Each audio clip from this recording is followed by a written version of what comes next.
ขาใหญ่ได้นี่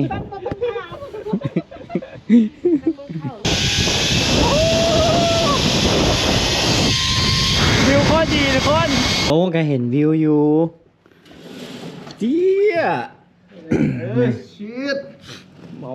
ได้สวัสดีเด้อทุกคนสวัสดีคำทุกเคนในพี่ชาแนลเมื่อนี้กับยูเวียนเทียนกำลังสิไปวังเวียงกับเอ้มีนากับเอ้โมนี่เนาะเพราะว่าเขากินจานง่ายฮะเนี่ยนี่อันนี้รถตู้นะของเขาเซาทุกคนจะไปน้ำกันประมาณ9 คนไอ้โมนี่ดีใจเลยเห็นต้นหมวกเอาลงไง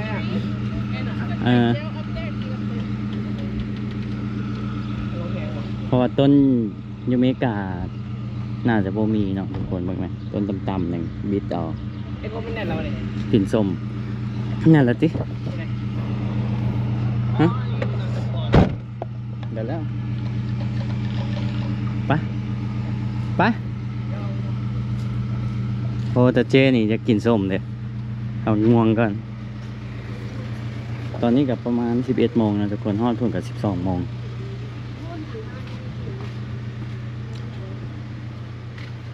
นี่ทุกคนขึ้นรถตู้มาเลยครับแล้วเย็นดีนะเขาเดินทาง3 4 5 6 7 8 9 คนทุกคนรวมคนขับพอดีเป็น10 คนพอไม้เนาะเป็นคนขับจอดขึ้นบัวต้องบอกไอ้เกือบระมัดมานี่แต่มันมีต้นมะม่วงมันมีส้มหลาย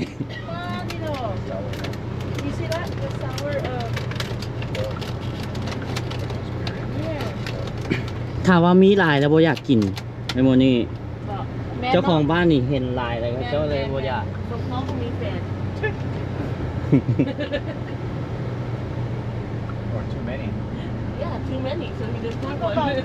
ยุงเจ็ม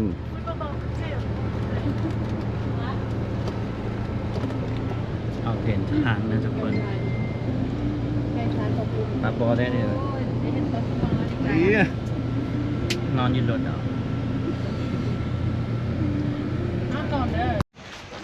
พอแล้วนะทุกคนเอาผู้ชายว่ะผู้ชายว่ะจับปลาเจ็บขาบ่มีอย่างกันได้เลยนอกจากขาตัวเองตอนนี้นะเคี่ยวอย่างกับเจ็บขาว่ะฮอดแล้วนะทุกคนสถานที่ท่องเที่ยวขวาสีฟ้าถ้ำนางฟ้าถ้ำนอนนะทุกคนวังเวียง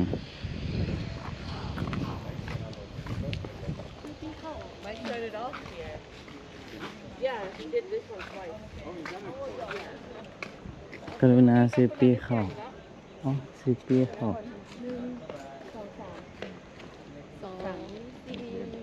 9 คน10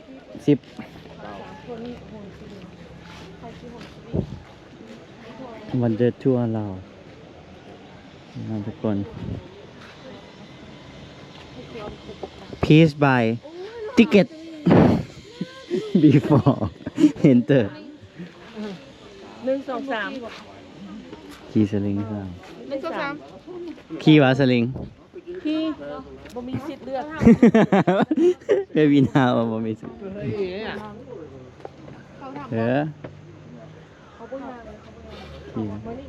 ลงน้ำละละเป็นอย่างผู้สาวนี่ยางขาเคอยู่อย่างน้ำมันเฟดขั้นใดโซนนี้เป็นนะอย่างเขาไปอย่างที่เข้าฟิตเนสเลยสภาพเป็นอะไรแหละบ่มีสิทธิ์เลือกอย่างคือลงขาใหญ่ได้นี่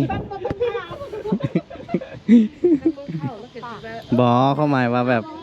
เซ็กซี่นะเขาแต่เลยนี่เนาะทุกคนขวาสีฟ้านี่เนาะจะเป็นเอกลักษณ์ขวาสีส้มก็คือทำลมบอกไหมทำจัง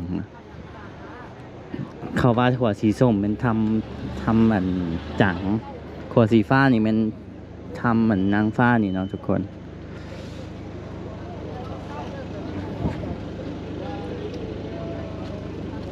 เคยขี่เหรอสลิงเ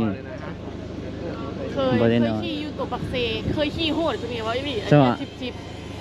ปักเซบอกเคยขี่สุดแล้วกันอันขี่กินกาแฟพร้อมเขาเรียกตัดฝานอ่ะ ที่อยู่นี่ก็ได้คือกันแหละก็โอเคอยู่ดอก อากาศก็ร้อนเนาะ เราอยากเปิดคนขี่สลิงเขาไม่คนรอ โอ้ต้องโซโต้ ตัวใหญ่ตัวน้อย เป็นแบบนี้น่ะ เป็นแบบ ขี่สลิงนะขี่แล้วรับสลิง โอ้แฟนจอนเนี่ยแฟนจอนเป็นยังอะไรดาวหัวอย่าง โอ้ลืมแนะนำเนาะพวกเขามานี่1 2 3 4 5 6 7 8 9 10 คน10 คนเอาพวกเขามา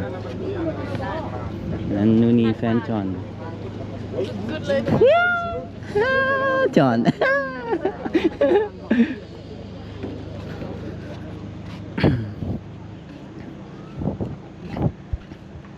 ส่วนหลายมากนี่ก็ต้องทายรูปอยู่นี่แหละทุกคนเด็กกระยักคิงแล้วก็กระยักเนาะตอนก็มาสุดก่อนนี่ก็กระยักผ่านตัวนี้มันเครื่องทางเดี๋ยวกระยัก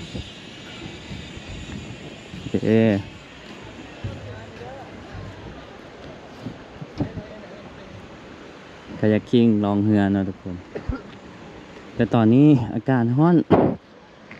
ต้องลองประมาณ5 โมงพอดี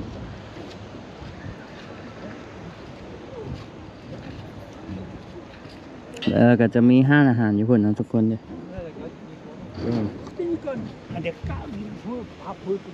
จักเส้นบ่สลิงเนาะกับบ่ฮู้คือกันนี่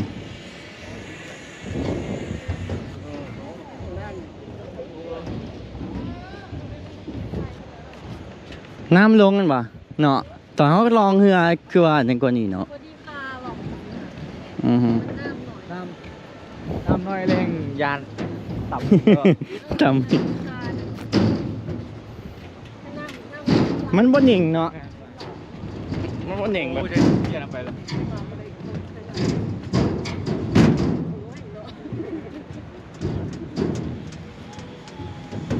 คือว่าขวาตัวนี้ใครก็ขวาทำจังมันย่างไปเลยมันเด่งก็กีตาลิงครั้งแรกอันนี้ บ่ ตาม ครั้งแรกในชีวิต อย่า ครั้งแรกก็เห็นเลย จอนเบิ่ง ฮะ มันอยู่มา10 เมตรนี่ใครเรา วิวดี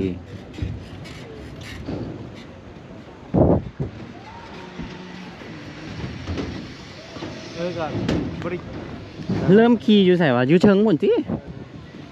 อยู่เทิง ต้องเอาไปท่อง บ่ฮู้ว่าจักเส้นฮะ ยืนเด้งเราก็ใจ นอนบ่พอ โอเคตายแล้วโอ้เจ้าเพชรแล้ว เจ้า อ๋อ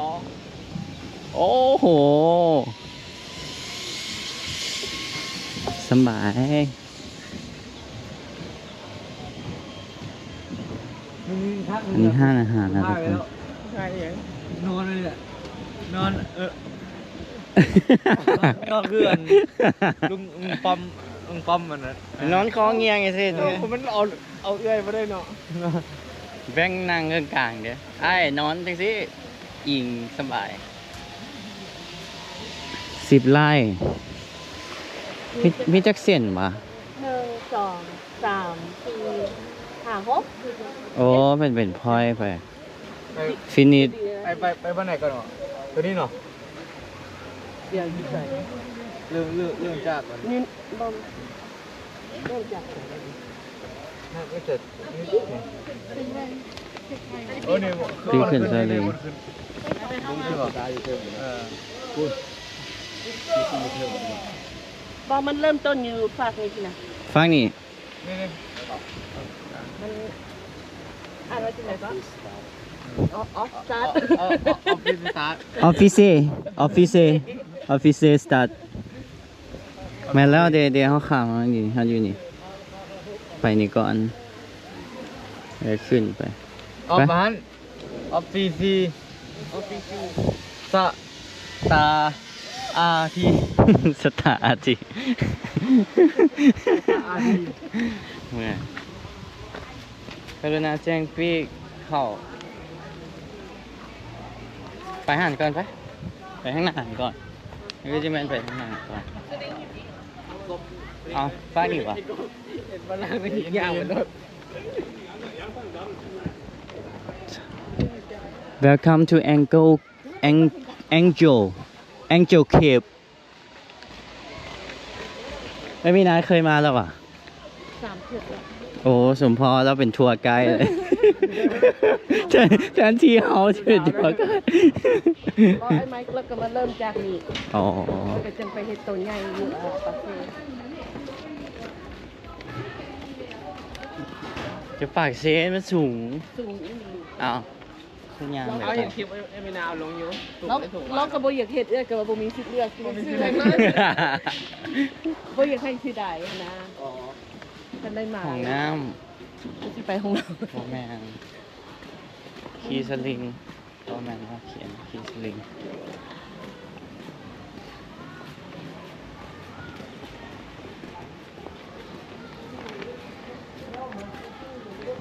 เห็นที่ผู้สาวโสดจะหันตะจีบเลยตะผู้สาวผู้นั้นนะผู้หนึงอะนะเสื้อขาวมาน้ำฮ้อน่ะ อ๋อนี่เหรอ จีบเลย มาวันนี้นะ เดี๋ยว show ticket here Sibline Sibline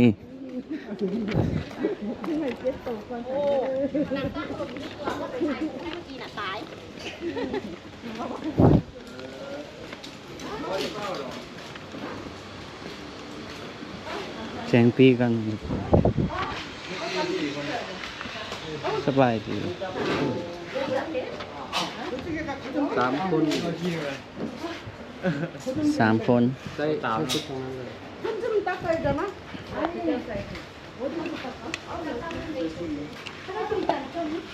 ไหน กระเป๋า ได้อยู่เนาะไอ้น้องกระเป๋า มาเอาตัวเอามา ได้ได้อยู่นี่เป่าขาดให้เกิด โทรศัพท์เอาไปนำกัน นะครับจะไปถ่ายเลย รุดเป็นคนพูดดีกว่ายานยืนอ๋อเขามีไส้มัดคน บอลลูดดอก โทรศัพท์มีจับเรียนป่ะ หมอ อ้าวนี่ไง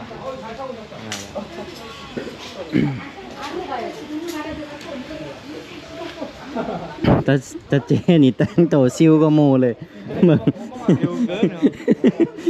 แต่งตัวซิวแบงแต่งตัวรอเลย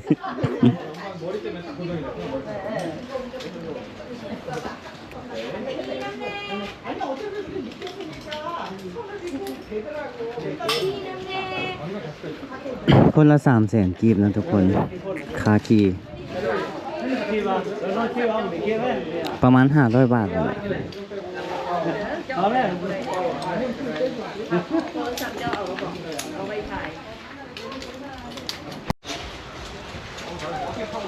เลือกเอาหมวกทุกคนมีแต่พวกเขาขี่นะทุกคนอันนั้นให้กำลังใจเลย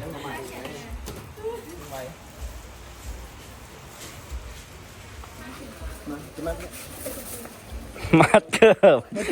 อีหลีวะนี่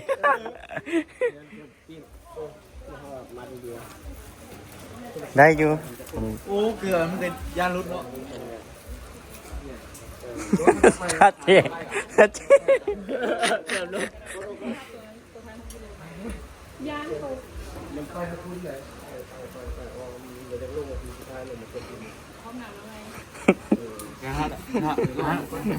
ถ้าไปห้องเรา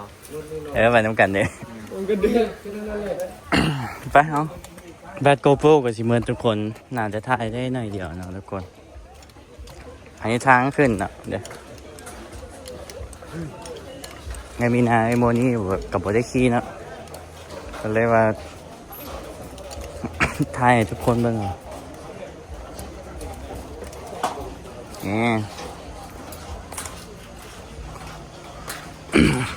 วิวดีทุกคนฮะบอนะเส้นที่1นะนี่นะ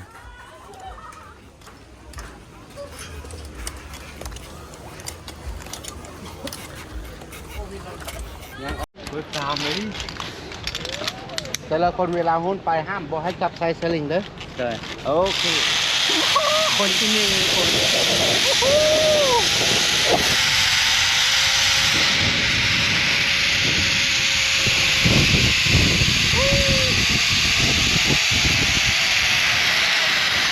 กินยากนะ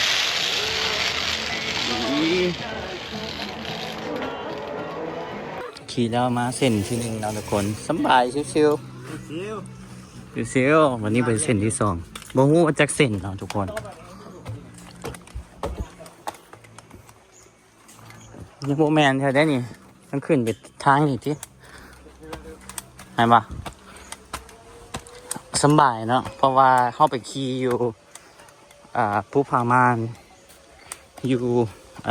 จำปาสักมาแหละคอนพระเพ่งมันแล้วแบบจิบๆเลยซ้ำนี่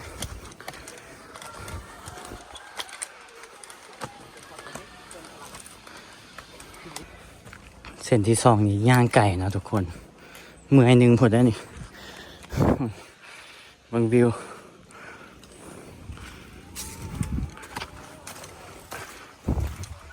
ฮอตละ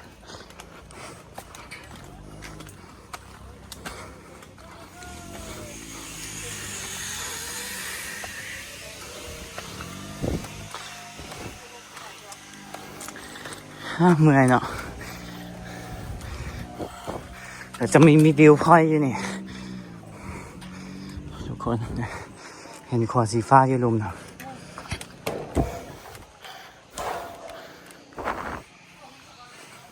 ฮะมาตีแล้วไปรุ่นอยู่โอ้วิวดีทุกคน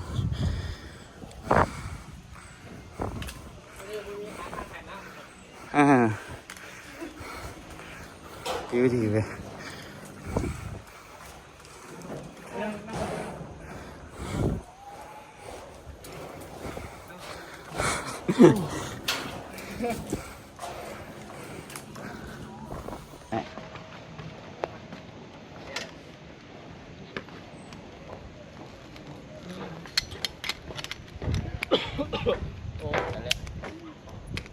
ก็นี่ก็กีตาร์จะผู้สาวอย่างเดียวเดี๋ยวเข้าแล้วรถ น้องเรือให้เราเห็ดเด้จับตรงนี้นะเอ็นล่างนะเลย1 2 3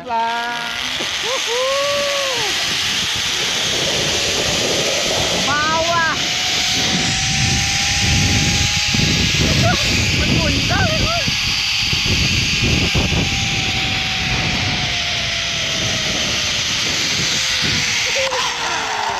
จับเชือกไว้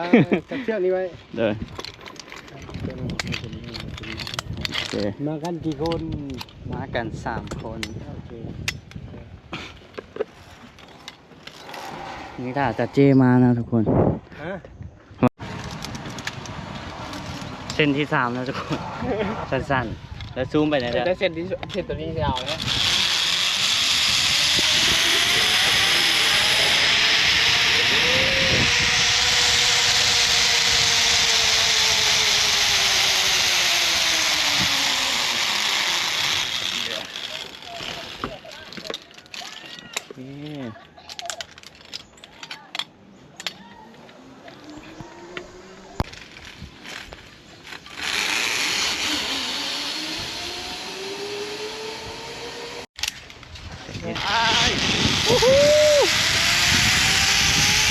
วิวโคตรดี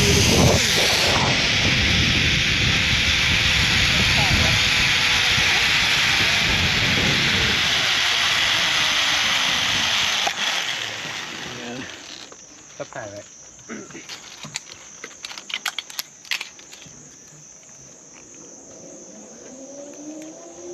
แบ่งมาแล้ว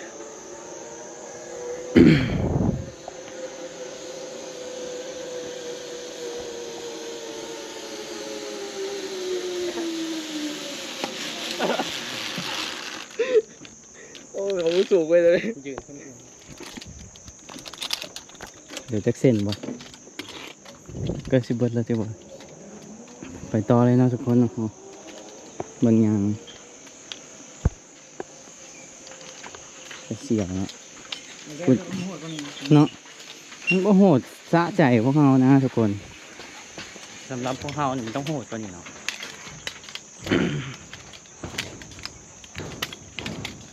ถือว่าโอเคเลยทุกคนสำหรับผู้ใดที่เคยขี่ซิปไล่หรือว่าสลิงเมื่อกี้อยู่นี่โอเคเลยจะเสียวอยู่เด้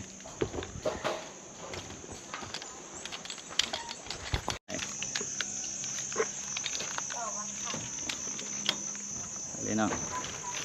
โอเค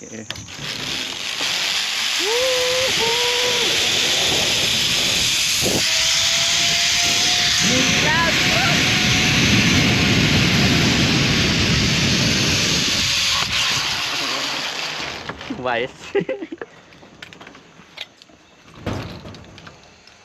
เดี๋ยวแจ็คเส้นได้3 เส้น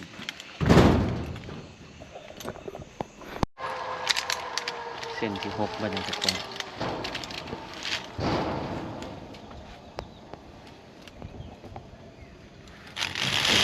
โก้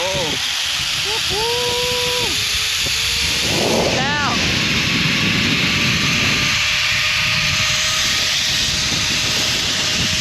ขบวนท้าย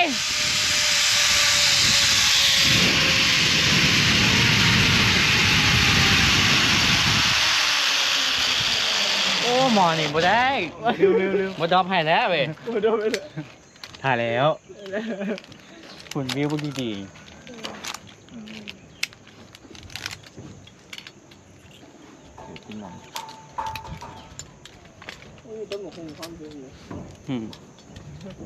สุดท้ายได้ไหมเนาะมันบอกเส้นที่7ยังบ่สุดท้ายเส้นที่8มันที่สุดท้าย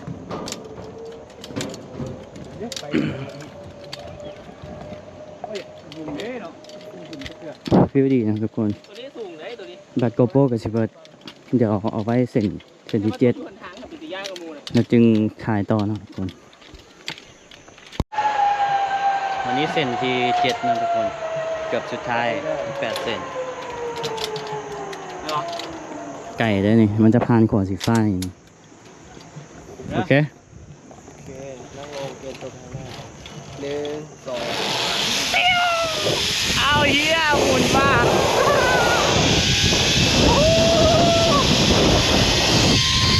วิวโคตรดีทุกคนเอาจะหมุนไปเลย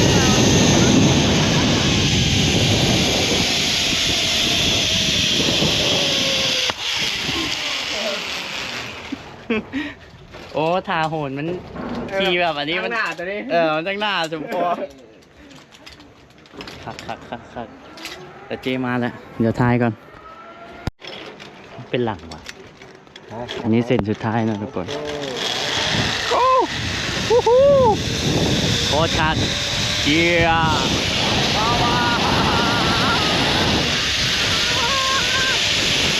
โคตรชัดเลย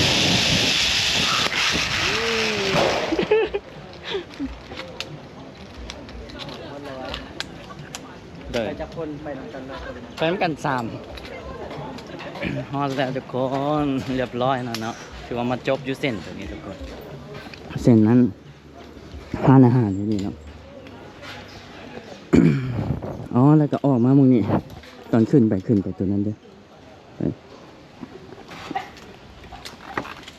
คัก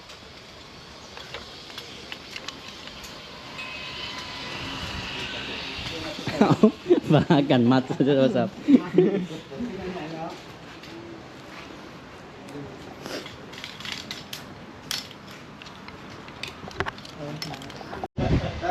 เพลงแต่รู้สึกตั้งแต่ขี่มวนวินนิดนึงเลยแต่มันธรรมดาเนาะธรรมดา ตะยานบอลนั่นทาง บอธรรมดา ว่าตะยานมันเหนื่อยหน้าลงนะ ตอนมันได้เพราะว่าไปจำปาซักไอ้แห่งตีลังกาอยู่มองคอนประเพงเงื่องหัวลงเลยแห่งคักไม่เป็นเส้นสลิงอ่ะนะ น่าจะกินข้าวอ่ะทุกคนแบตโกโปรกับชิเบิร์ตเนาะทุกคน ตะยานตกรถนะครับกินน้ำเลยมันมีระยะตะยานตกน้ำกับมาเปลี่ยน สำหรับไอ้นี่ ธรรมดาเลยเพราะเคยขี่ตัวโหดแล้วมันเสียวกว่านี่ขี่อยู่แถวขมวนหันผู้ผ่ามาน่ะนะทุกคนขี่หินมันจะแบบสูงๆแล้วฟิลแบบมันเสียวตัวนั้น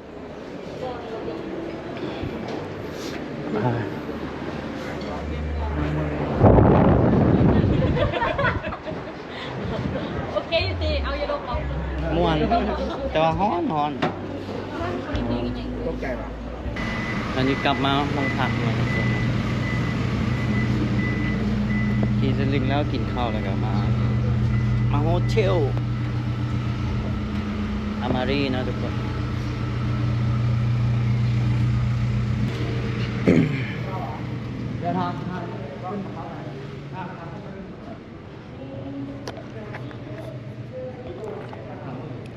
เช็คอินนะทุกคน ซ้ายเนี่ยนี่ พวกเขาสั้นห่างนะทุกคนมันขึ้นลิฟต์ไป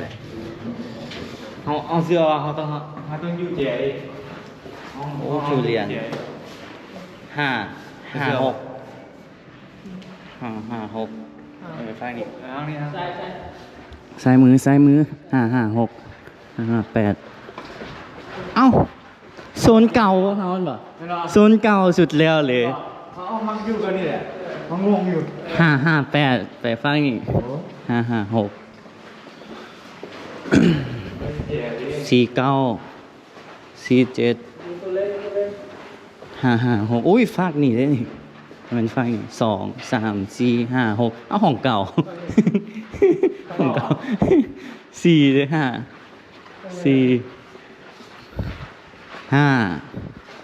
โอ้นี่โอ้ห้องเก่า เกือบเนาะ เกือบห้องเก่าทุกคนนี่เนาะพวกเขา3 คน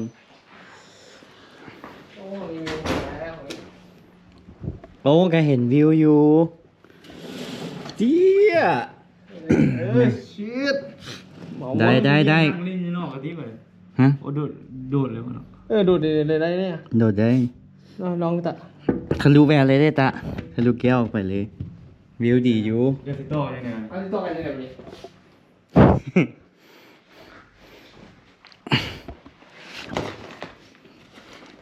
บ่ยากดอก โอ้รีวิวนอกอยู่สิ ให้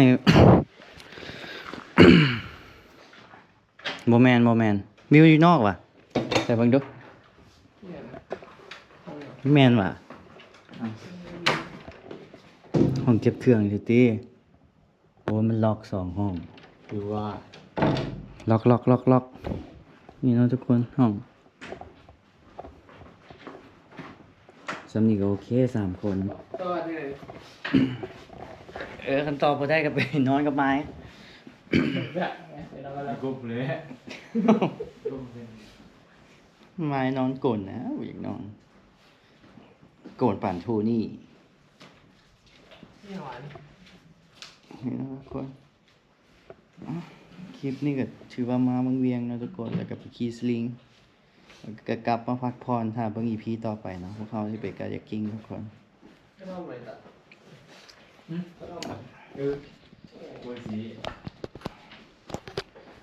บ๊ายบายเนี่ยทุกคนสำหรับคลิปนี้กดไลค์กดแชร์กดติดตามที่สำคัญมากวันนี้ต้องไปขวดสีฟ้านะทุกคนไปขี่สลิงก็ถือว่าโอเคเลยคักดีม่วนเนาะประสบการณ์ใหม่ผู้ใดบ่เคยขี่สลิงมาลองอยู่นี่ถือว่าโอเคบ๊ายบายเนี่ยทุกคนเดี๋ยวขี่การ์ดไปเทียบใช่ไหมบ๊ายบายเจอกันคลิปหน้านะทุกคนบ๊ายบายแต่พักพรเดี๋ยวถ้าเบิ่ง EP ต่อไปนะบ๊ายบาย